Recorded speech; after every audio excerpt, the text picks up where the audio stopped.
Today has been gloriously sunny and not at all cold.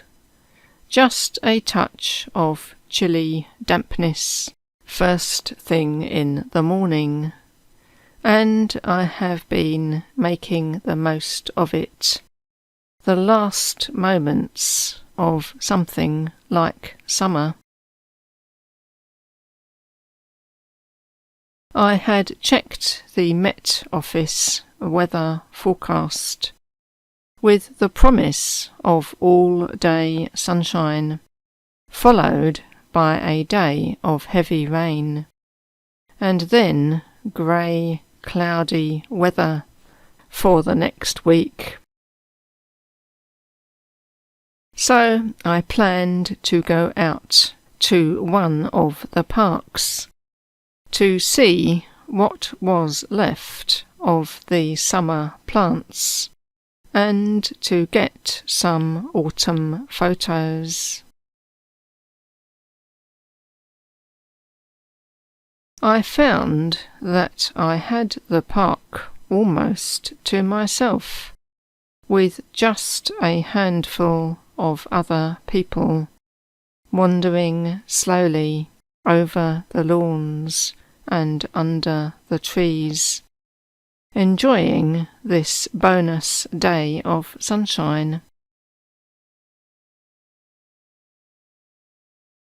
The grass was an intense, healthy green, and there were circular carpets of red and yellow leaves under many of the trees. The park is well supplied with a variety of mature trees, some native and some ornamental imports, but all with plenty of space around to allow unrestricted growth. They were all casting long shadows on the grass, making for extra interest and contrast in the pictures.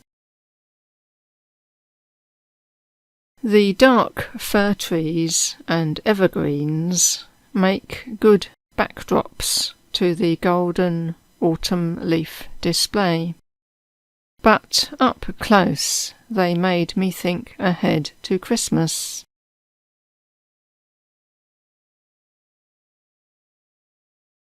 It is barely possible to see their spiny branches without imagining them dripping with glittery baubles and tinsel.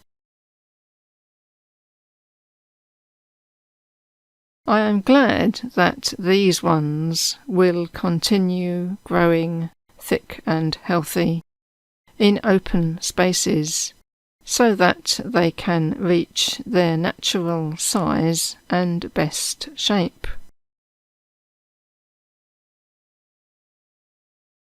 The river was flowing slowly but generously, and the overflow channel on the other side of the lawns held a long, shallow ribbon of weedy water.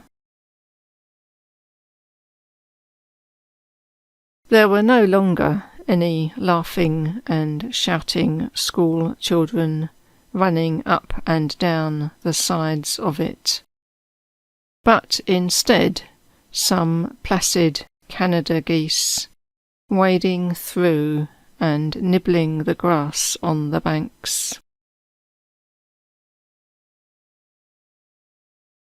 A couple of them made it their job to stand still and stare back at me as I was watching them and aiming the camera. They were not checking out a threat, but more expecting or hoping for some action, preferably something edible. I matched my walking to their slow waddling speed, and so I got past without alarming them.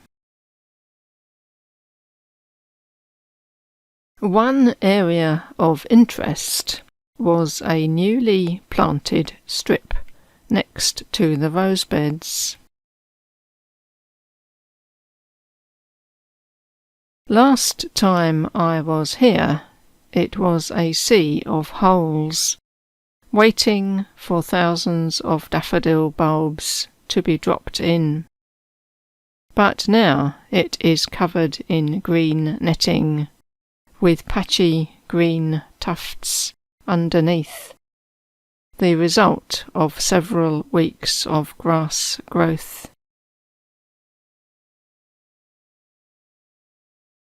This will be a magnificent display next spring, as the bulbs will be at their best in their first season in their new home. I can almost see it now, a long street of golden flowers waving in the breeze on another sunny day, but in March and April, with summer approaching instead of receding.